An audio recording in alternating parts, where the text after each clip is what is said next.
O Senhor esteja convosco. Proclamação do Evangelho de Jesus Cristo segundo João. Celebrava-se em Jerusalém a festa da dedicação do templo.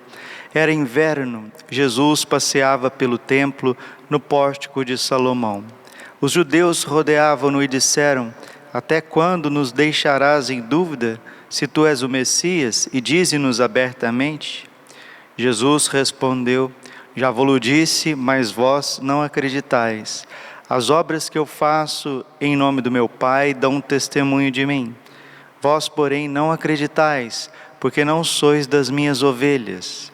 As minhas ovelhas escutam a minha voz, eu as conheço e elas me seguem. Eu dou-lhes a vida eterna e elas jamais se perderão. E ninguém vai arrancá-las de minha mão.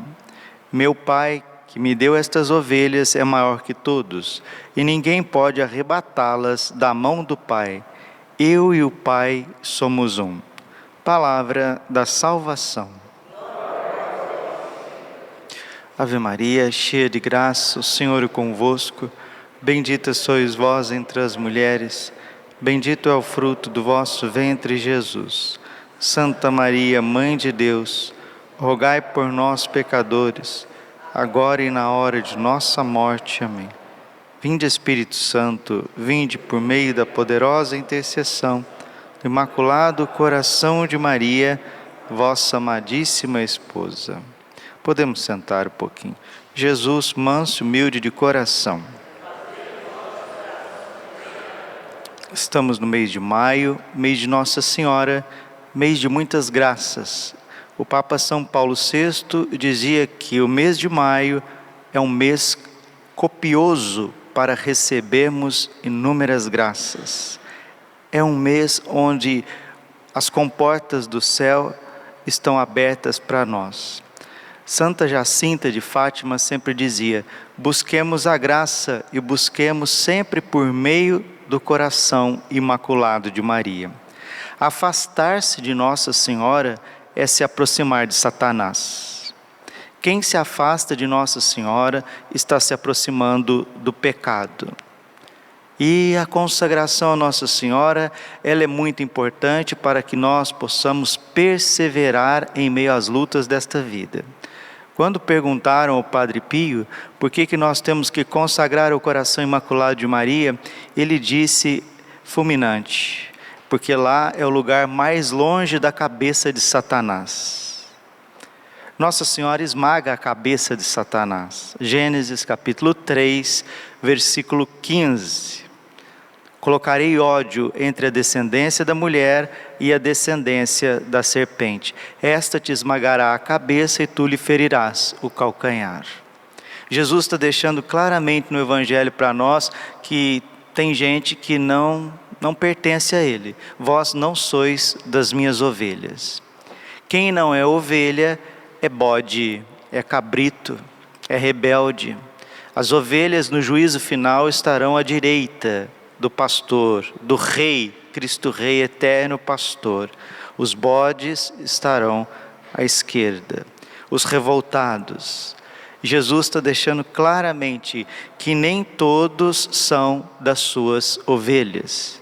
Por que não são ovelhas? Porque não se deixam cuidar. Primeira característica de uma ovelha é que ela é extremamente dependente do pastor. E Jesus está dizendo que alguns não são, muitos não são das suas ovelhas, porque não se deixam cuidar. Santa Teresinha do Menino Jesus, ela nos ensina que a primeira missão nossa dentro da Igreja Católica é se deixar cuidar por Deus. Não é fazer isso, não é fazer aquilo, não é essa vocação X, Y, Z. Não, a primeira missão nossa é se deixar amar. Se nós estivermos fechados para o amor, não adianta casar, não adianta ser padre, não adianta ir para o mosteiro. Nós precisamos estar abertos ao amor de Deus. Eis que estou à porta e bato. Se ouvir a minha voz, eu entrarei. Apocalipse capítulo 3, versículo 20.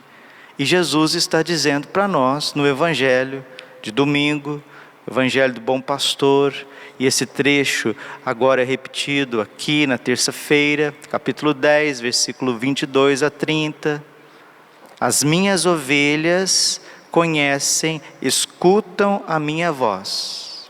João, capítulo 10, versículo 27. As minhas ovelhas escutam a minha voz. Eis que estou à porta e bato. Se ouvires e abrires, entrarei.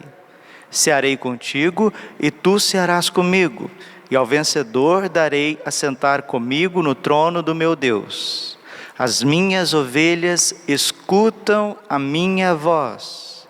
Eu as conheço e elas me seguem.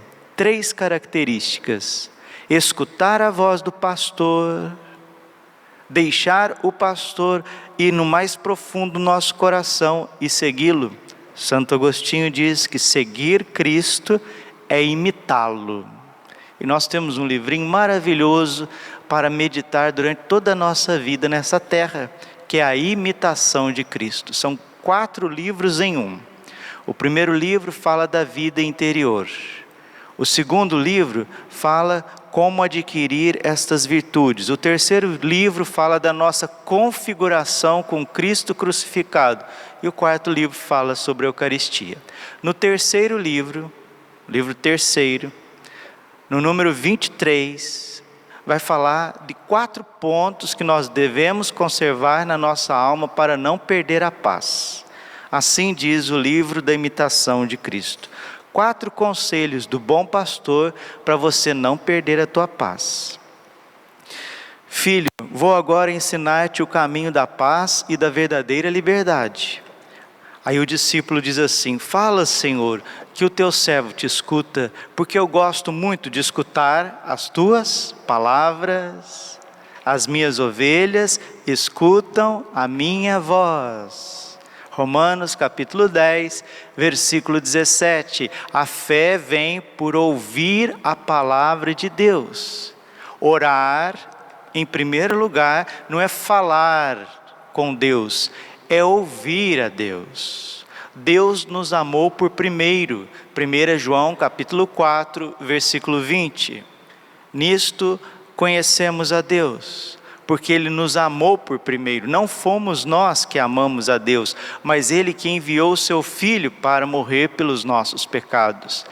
Nós conhecemos e cremos no amor de Deus, porque Ele nos amou por primeiro. E falar que Deus nos amou por primeiro é falar que Ele dirigiu uma palavra ao nosso coração. E Santa Teresa d'Ávila nos ensina que Deus falaria ao nosso coração de bom grado, falaria conosco de bom grado todos os dias. Somos nós que afastamos da voz do pastor. E todos os males, continua a própria Santa Teresa, todos os males nos vêm nesta vida por não amar a Deus acima de todas as coisas. E a gente perde a paz interior, perde a intimidade com Deus e vai correr atrás dos falsos pastores. E encontra, viu? Porque o que tem de mentira por aí não é brincadeira. O que tem de heresia, o que tem de charlatanismo, o que tem de coisas infundadas, de sincretismo, o que tem de ação diabólica em falsas doutrinas, em seitas. É impressionante a multidão de católicos que foram batizados, mas não são evangelizados, não são instruídos e vão para seitas, vão para terreiros, vão para despachos, vão para falsas doutrinas. Agora tem gente falando aí que o Filho de Deus não era homem, né? Não era menino, que era uma mulher. Onde se viu isso?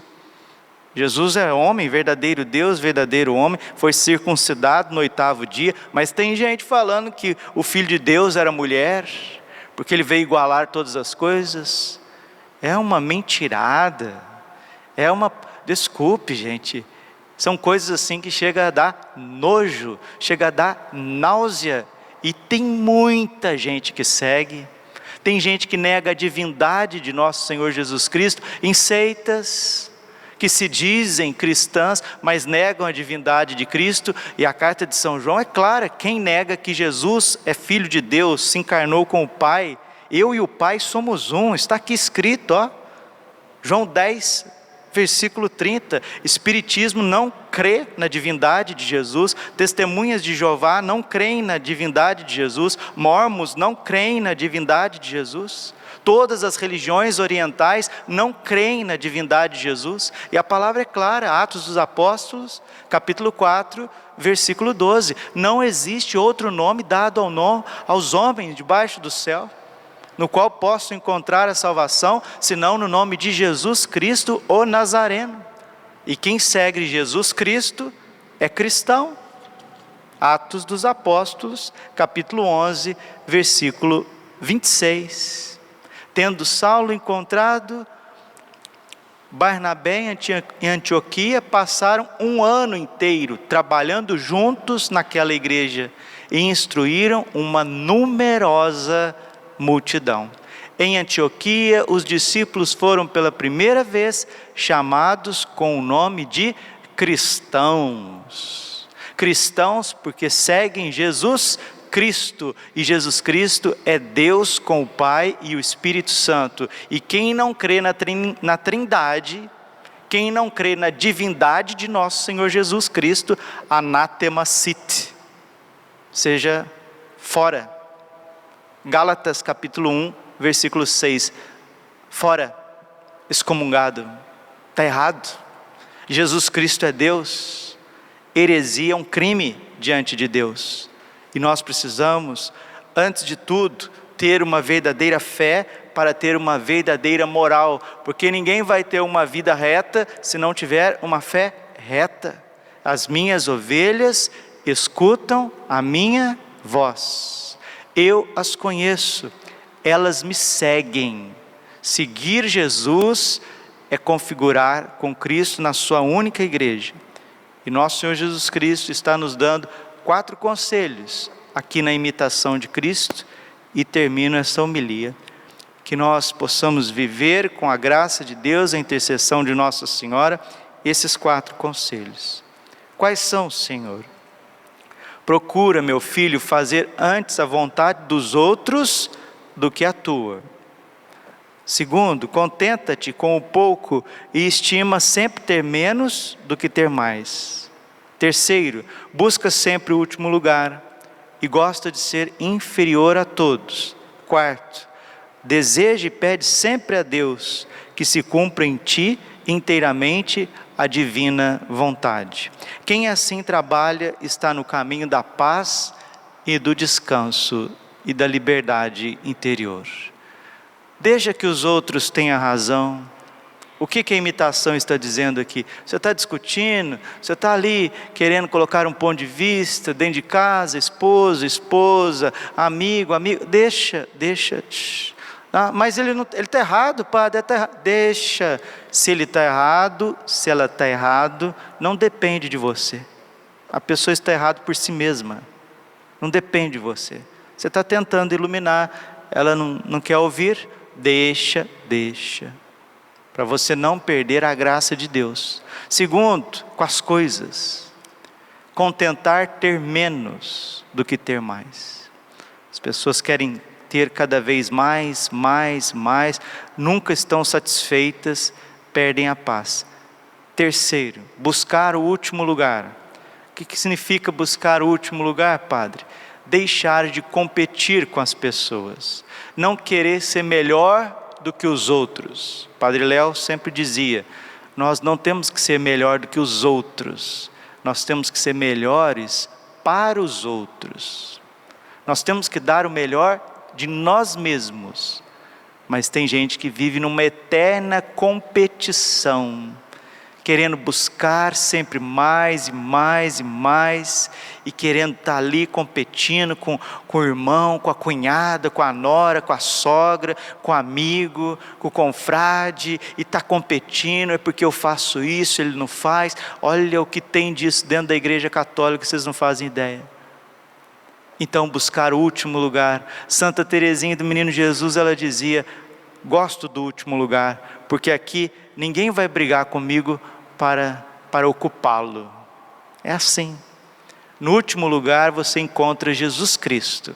Ele entrou na fila dos pobres pecadores. Quando São João Batista estava derramando o batismo de penitência, Jesus se colocou no último lugar. E ele mesmo disse no seu evangelho: os últimos serão os primeiros. E os primeiros, aqueles que estão lá na frente, querem tudo, querem mais do que os outros, querem aparecer, querem ficar em evidência, cairão, porque muitos dos primeiros serão os últimos. E o quarto, pedir incessantemente que se realize em nós a vontade divina e somente ela. Toda a santificação está na vontade de Deus. Santa Teresa d'Ávila. Senhor, esses curtos preceitos que me dais encerram uma grande perfeição. Contam poucas palavras, Senhor, porém estão cheios de sentido e de copioso fruto. Maio é um mês de copiosas graças. Se eu fosse fiel em guardar, não entraria em mim tão facilmente a perturbação. Porque todas as vezes que me acontece perder a paz e a quietação, reconheço ter me apartado destas 4 máximas. Mas vós, Senhor, que podeis tudo e desejais sempre o proveito das almas, aumentai em mim a vossa graça, para que, obedecendo a vossos preceitos, possa alcançar a salvação e a santificação da minha alma. Padre Pio gostava muito de rezar a novena de Pompeia. Padre, o que é a novena de Pompeia? São 90 dias rezando o rosário. Lembrando que o rosário é composto de 3 terços clássicos: gozosos, dolorosos e gloriosos. Mas e o luminoso que o Papa São João Paulo II instituiu em 2002 na encíclica Rosarium Virginis Maria? Ele é muito importante, mas o próprio São João Paulo II coloca na encíclica que quem reza os 3 está rezando o rosário completo. Quem reza os 4 faz melhor. Mas lembra que de 2002 para trás, todos os santos se santificaram com o rosário sem o mistério luminoso. Mas eu gosto muito de rezar o luminoso e o rosário completo são os 4 terços. Então reze os 4 terços. Ninguém aqui está dizendo para você não rezá-lo. Mas quem reza os 3 está rezando o completo, está rezando o rosário. Ensinamento do magistério da igreja, do Papa. Então, a novena de Pompeia são 90 dias rezando o rosário. Peça uma graça a Nossa Senhora nesse mês e persevere na novena de Pompeia. Nossa Senhora de Pompeia. Beato Bartolo Longo, que era um satanista, estava nas garras de Satanás, a Virgem o libertou pelo poder do rosário, ele se tornou um instrumento, um apóstolo do rosário, e construiu sem nenhum recurso a maior basílica dedicada a Nossa Senhora do Rosário no mundo inteiro. E de lá se espalhou um centro educacional de intercessão pelo Papa, pela Igreja e pelo mundo. Vamos pedir a Nossa Senhora que nos afaste da serpente e que ela em nós esmague a cabeça do mal na nossa vida, dos vícios, da perturbação, e caminhemos pelas sendas de Cristo, para honrar esse nome belíssimo de cristãos. Glória ao Pai, ao Filho e ao Espírito Santo, como era no princípio, agora e sempre. Coração imaculado de Maria, confiança, saúde e vitória.